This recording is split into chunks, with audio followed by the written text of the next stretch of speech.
Hello, welcome to Alchemy Animation. It is the second part of a series called The Invisible Princess is Bored Again Today. Let's begin.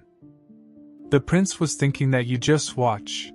I will get my revenge very soon. Everyone around them can see their rivalry. Helena was truly looking forward to this summer.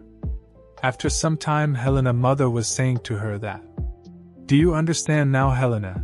You and His Highness may be similar in age, but you can't treat him as you would your peers. I'm sure he is having a very difficult time at the moment because his mother passed away." Helena was nodding her head. With a crying face, her mother said, "You and Leonard are the only people around his age on the estate, so please be kind to him, all right?" Helena replied, "Yes, mother, I will keep that in mind." She was thinking that I thought my first meeting with Caesar went pretty well. But I guess that's not how it appeared to the grown-ups. And that's how I found out the real reason for the prince's visit to our state. Because his mother has passed away. While wiping her tears, her mother was saying that, "I'm sure you understand, you are a smart girl after all." The Empress passed away from an illness last winter and left the prince heartbroken. The Emperor took pity on him and sent him here so that he could be consoled by others, gentle souls of this state. That's the official narrative, but the truth was a different story. Helena was thinking that the prince's visit was out of nowhere, but I was not particularly interested in the real reason. With the Empress's death, the Imperial Palace probably does not yet possess a powerful enough faction that can protect the young prince. The Emperor must have sent Caesar away so that he can deal with those who oppose the prince. Now that I know the truth behind his visit, he's even more of a disrespectful lamb than I initially thought. If he's staying in someone else's home because of his current circumstances, he should be warm and friendly at the very least. So why is he being such a jerk? She was tightening her fist and rotating it in a circular motion. While thinking that, all right then, I will only beat him up in secluded places, free from the adults' prying eyes. But then suddenly the prince came towards her and said, "Did your mother call you for what happened earlier?" After hearing his voice, she stopped, thinking that, hold on a second, was he waiting for me? But mother lectured me for over an hour. Is he waiting for that long? She replied, "Yes." With the closed eyes, the prince said, "I see. I thought as much, however, you were rather rude. It doesn't bother me though, so you don't have to worry about it." Without showing any interest, Helena said, "Yes, of course I am not bothered by my attitude either, so don't worry about it." After hearing this, the prince became angry. He said, "Well, you should be worried. You will come to a bad end one day if you keep treating your superiors like this." Helena said, "Are you my superior, your highness?" He replied, "Of course I am. I am of the imperial bloodline." She said, "Is that so? But if the ducal household, we're not here to take you in. You are the one who should be in a pickle right now." After hearing this, the prince stopped talking. With a scary aura, she was thinking, that's the truth. You fled into our arms so that we can protect you and your imperial bloodline. You can't say you are our superior in a situation like this just because you are a prince. The prince was not talking anything. In a wavering voice, he was trying to say something, and then, with an innocent face, he said, "I waited for you because I wanted to sort out the misunderstanding between us." She was thinking that, why is he suddenly acting like an innocent lamb? Did not we make a silent oath with our handshake earlier to tear each other to pieces?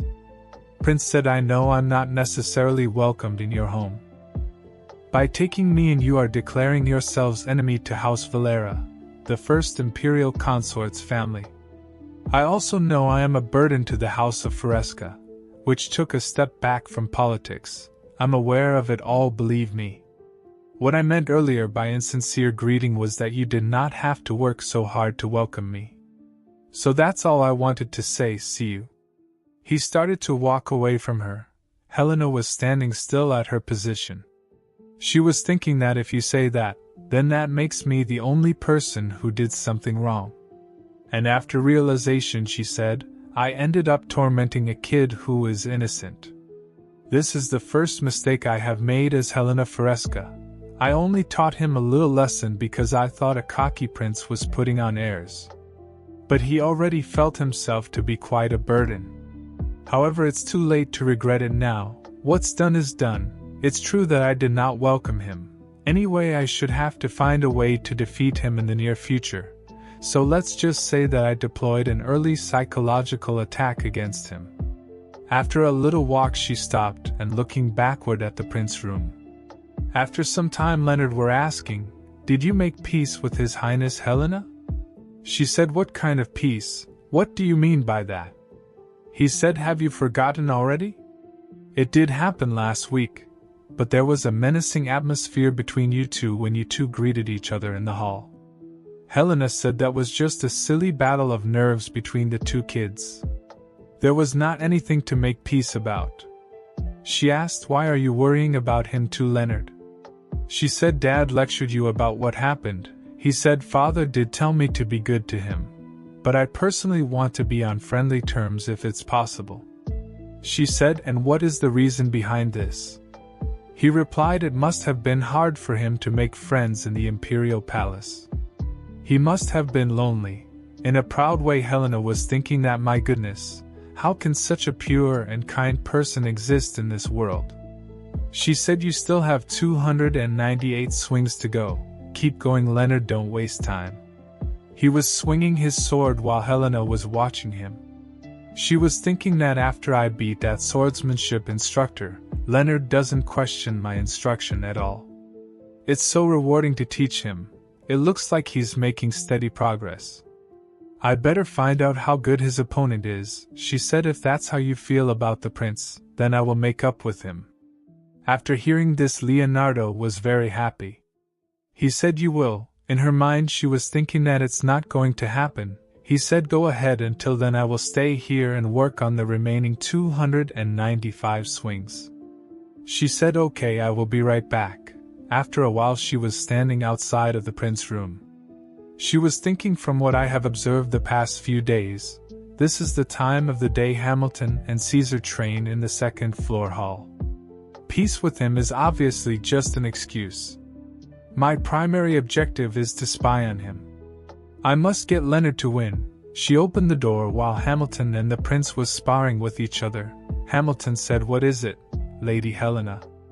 She said, "I was wondering if I could watch you two train." Hamilton said, "That's right, you are getting swordsmanship lesson along with Lord Leonard, right? You must be curious about the style of swordplay used in the imperial palace." She was thinking that I am not taking the class with Leonard. I actually am teaching him. But I don't need to say that to him. With a smiley face, Hamilton said, "I don't see why you can't watch our training." "Right, Your Highness." With a serious face the prince said, "Do as you like." Hamilton was crying after hearing this cold reply, and saying, "It's okay, right?" Helena was thinking, that temper of yours, if you were going to give permission anyway, why couldn't you just do it with a smile? After a while she was sitting on the chair, and Hamilton and the prince were sparring with each other. She was thinking that this gives me the opportunity to find out your weakness. I shall scrutinize every aspect of your skill. Hamilton said, "Let's begin." Both of them clashed with each other, while Helena was a bit shocked after seeing them sparring. Helena was thinking that, what's this? He's pretty good.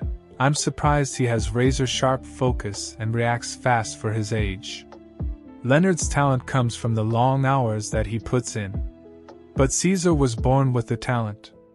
Helena was clenching on her clothes, while she was thinking, if you think about it, he's kinda like me. Leonard would not be able to last a minute with his current skills. She was shocked after seeing this. She was thinking that this is bad. Leonard is nowhere near compared to him. On the outside, Leonard was swinging his sword. After a while, Hamilton said, "You seem to be in great shape today, Your Highness.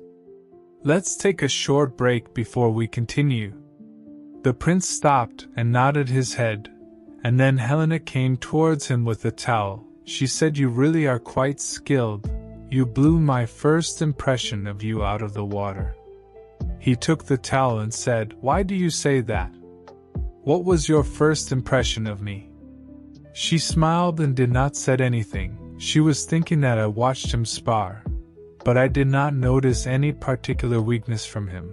If that's the case, then I can do that, she said. If you're not too tired, would you mind sparring with me? She was thinking that then I have to fight him and uncover his shortcomings myself. Both Hamilton and the prince were shocked. The prince said, "What did you say?"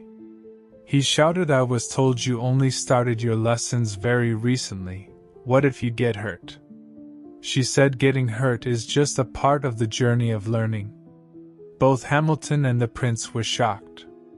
The prince said, "You are not completely wrong, but we would not be able to look Duke Feresca in the eye if you get hurt." In a wavering voice, Hamilton said, "His Highness is correct. Plus, you don't learn much from a sparring session when your opponent is way more skilled than you are."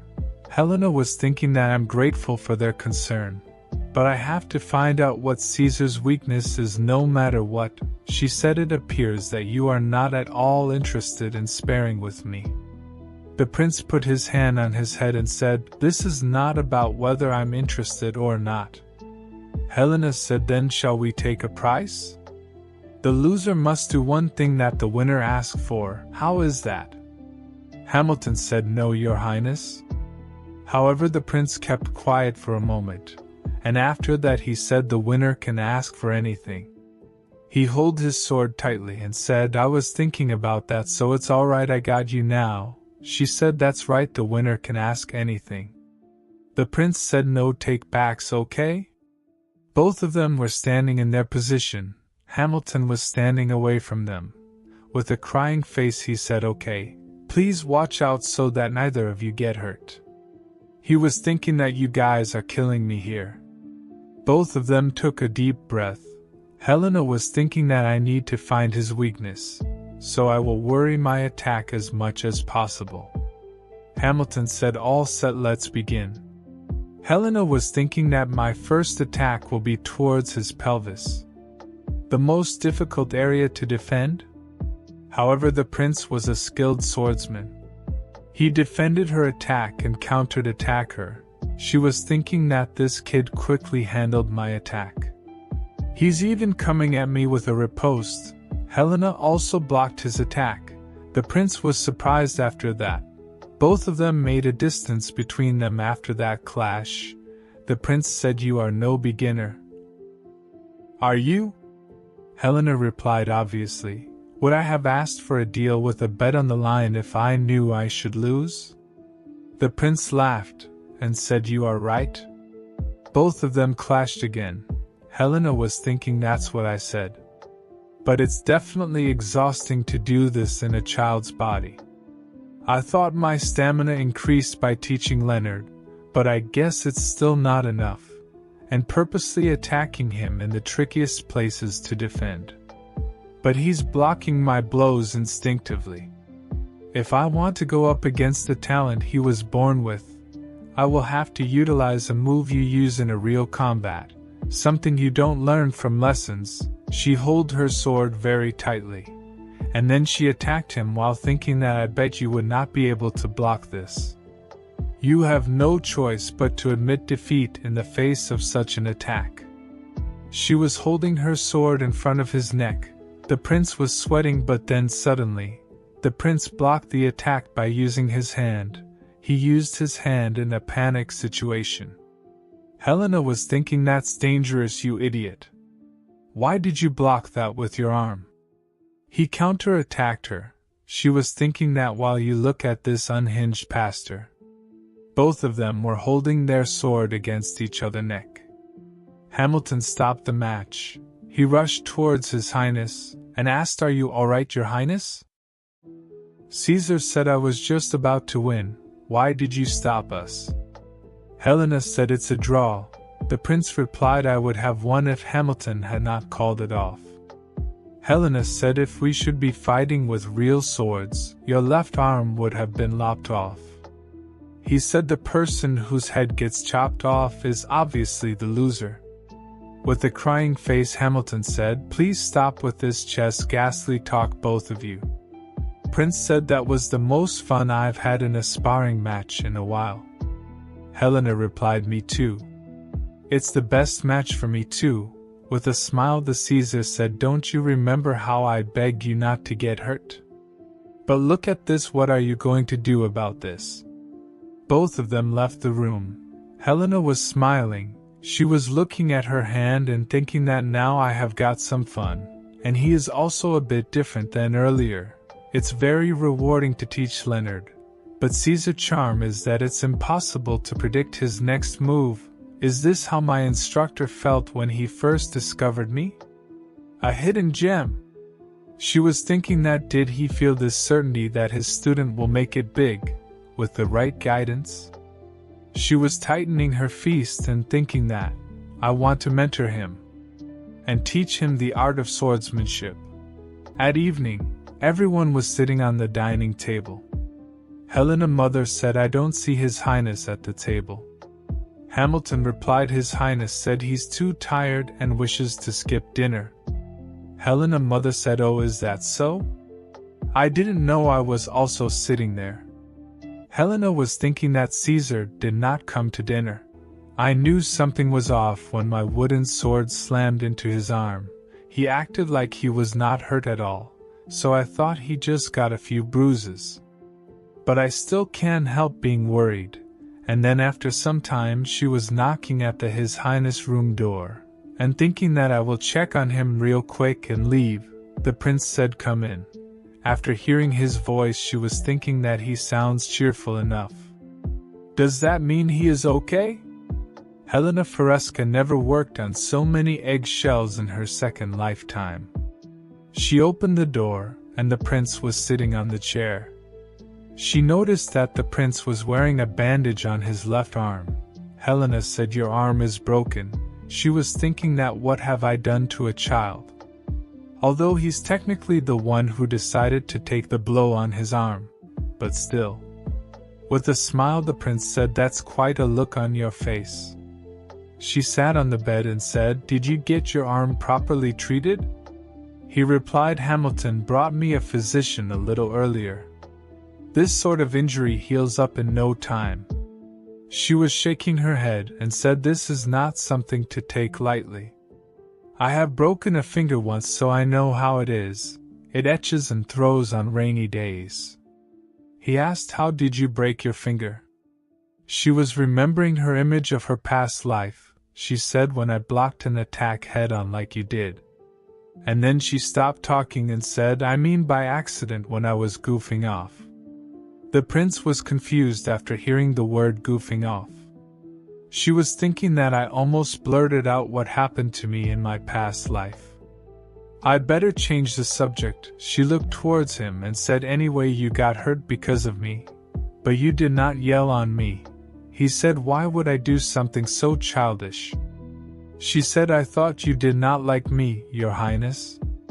The prince replied, even if I dislike someone I would not do something so immature. She said, I see you did not bother to correct my statement about your dislike for me.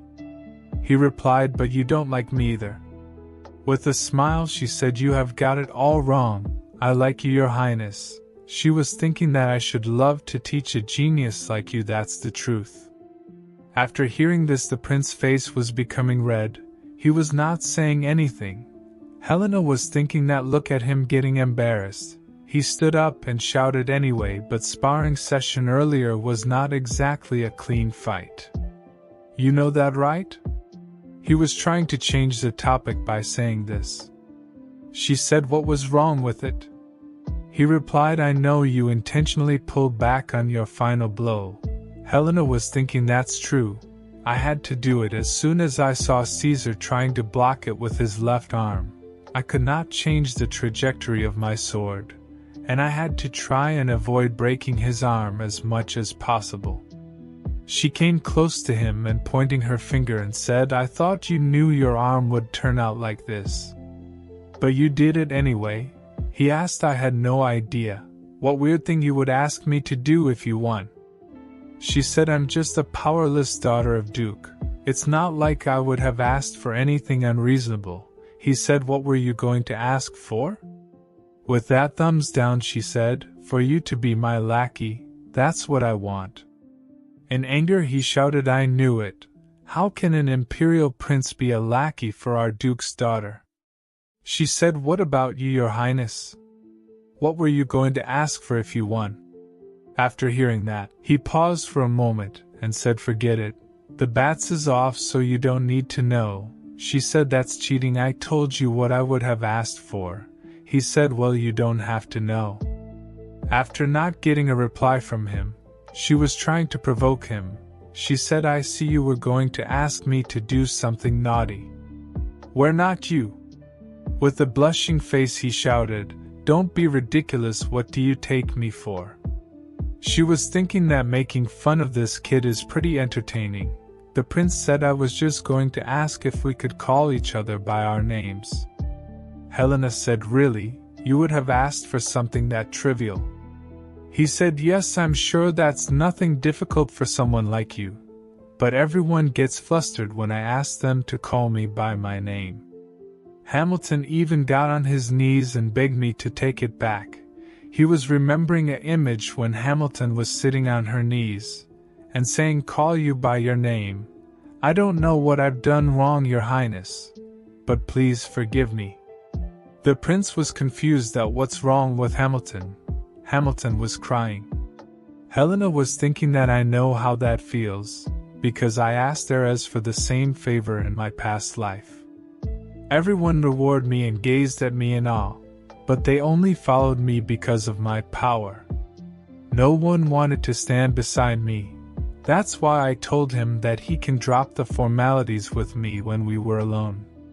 However, Erez replied, "Please don't say such a thing even in jest." And that was his reply, "What a stick in the mud." Helena said, "All right, I will call you by your name." The prince looked towards her and said, "Are you sure?"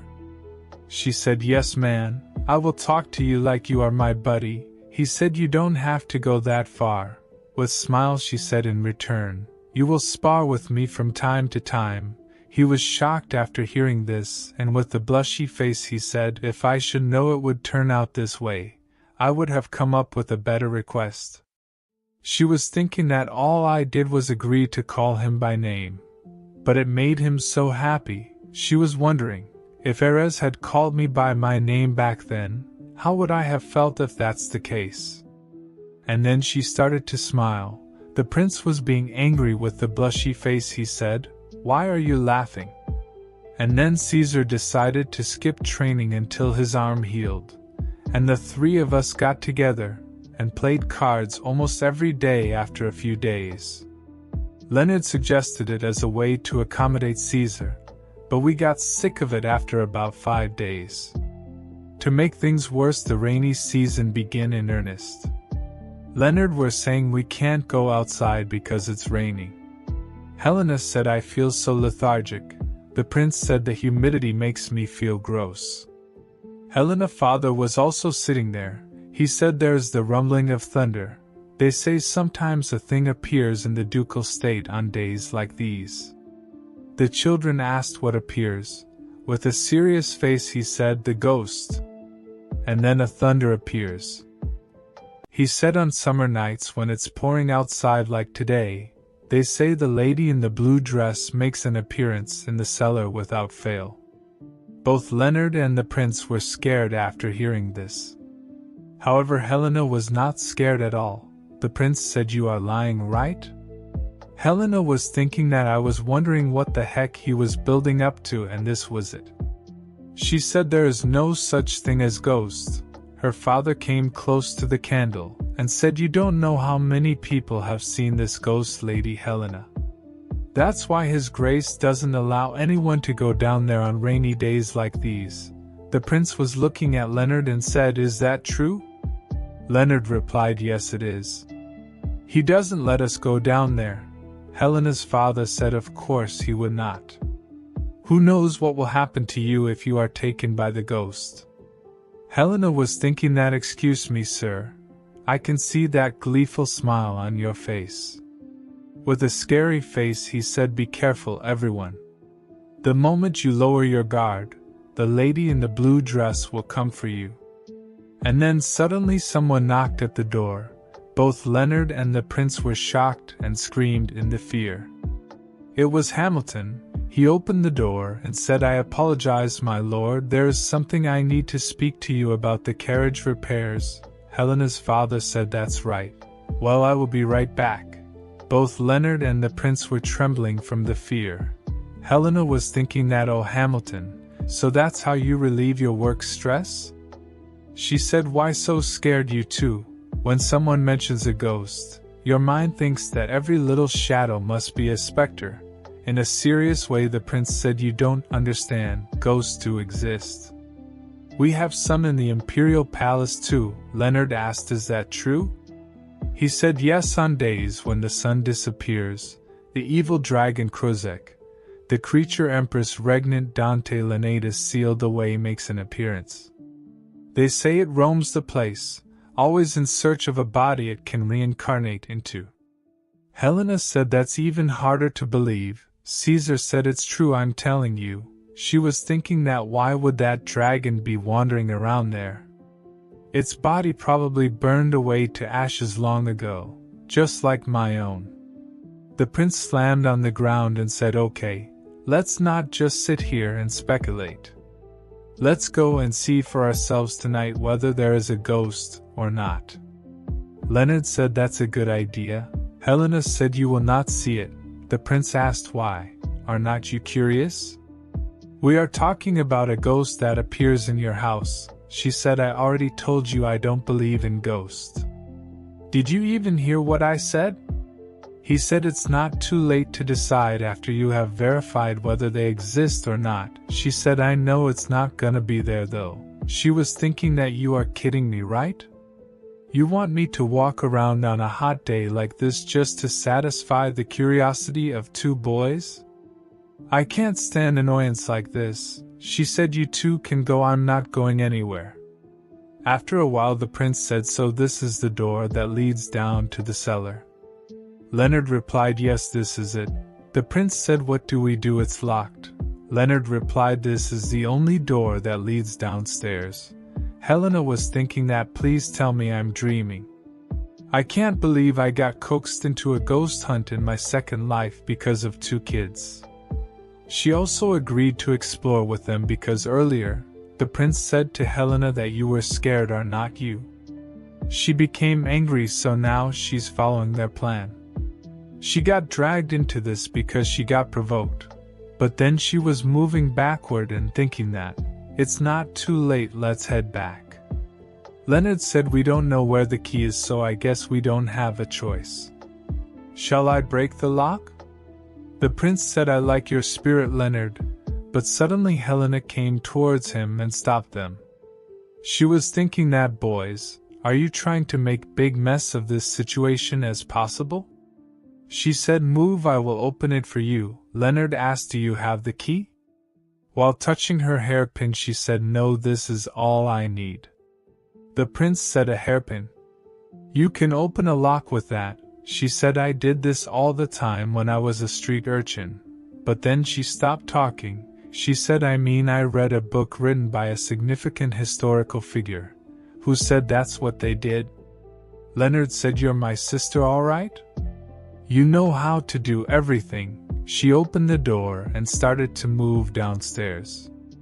The prince said, "It's so hot in here I can hardly breathe." Leonard said, "I will take the lead from here. Watch your steps, you two." They were walking downstairs. Helena was thinking that it feels worse down here than I expected. The humidity is making the air more hot, and this intense smell of dust is so unpleasant. I'd better pay attention if the boys get hurt. I will be the only person who can deal with their injuries. After a while they reached to their location. The prince said, "We are here. I don't see anything particularly scary. I guess there's a waterway inside that tunnel." Leonard said, "You're right, I can hear the water flowing. It looks like there's nothing else here, Your Highness." Caesar said, "Yes, you are right." Helena said, "See, I told you ghosts don't exist." She was touching her shoulder and said, "It's cold." It was so stuffy on the stairs, but it's pretty chilly here. She said, "Okay, you have confirmed that there are no ghosts here, right? Let's head back." However, both Prince and Leonard were stopped at their position. Leonard was seeing something in Fury Way. He said, "Did you see that?" After seeing it, both Leonard and the Prince were screaming. Helena was looking towards it and said, "What's that, a person?" Both Leonard and the Prince were screaming and they grabbed Helena. They started to rush away from the ghost. They were shouting, "It's the ghost!" Helena said, "Wait, hold on." She was thinking that I knew this was gonna happen. I'm grateful that they were kind enough to take me with them, despite their fear. Due to their scream, all of the servants and Helena's father woke up. They were shouting, "It's the ghost has appeared. We are gonna be cursed." And thanks to that ruckus they made, everyone in the household found out that they snuck into the cellar. And then they got punished by Helena's father. She was saying, "Why am I being punished too?" With a crying face, Leonard said no one believed in the ghost either. The Prince said, "Don't talk about it, it's scary." Helena said, "I have thought about it dozens of times, and it's going to be a mirage." The Prince said, "A mirage? Isn't that something you only see in a desert?" She said, "A drastic difference in temperature in an area can create a mirage. It doesn't have to be in a desert." And the cellar was the perfect environment for mirages. Leonard said, "Is that what it is? I hope you're right." But suddenly the Prince realized something. He looked towards Helena and said, "There is something you missed, Helena." She asked, "What is it?" He replied, "A mirage is the reflected image of an object located elsewhere, caused by the refraction of light." She said, "Oh yeah, you're right. I bet it was a reflection of a portrait, or something." The Prince said, "No, there were not any portraits in the cellar. There was nothing down there that would create a reflection like that." Helena was thinking that I just got goosebumps down my arm. All of them came into fear. They were all hugging each other. Helena was thinking that I saw a ghost in my second life. The boys and I clutched each other's with the trembling hands, as we spent the night apologizing and begging the ghost to forgive us. Next day, with a smiley face, Helena's father said, "That's just a reflection of the tiles in the waterway. The waterway is lined with blue and white mosaic tiles you see. Pretty much everyone in the state knows about it, were you not aware?" The Prince said, "So it's not a ghost?" Helena's father replied, "Did you really think it was a ghost? All three of you, how adorable you all are." With a tight fist they were all making a very serious face. Her father was saying, "It seems like you three made a great memory. And that's how we three came to share an embarrassing memory. We got very close after that event, and there was a tacit agreement to never divulge this humiliating episode to anyone. Years down the line, when others ask us about the origin for our friendship, this is the day that comes to our minds. But we never spoke about the event of this day to anyone, not even once." That's all for today's video. If you want to know what happened next, then like and subscribe. Alchemy Animation YouTube channel.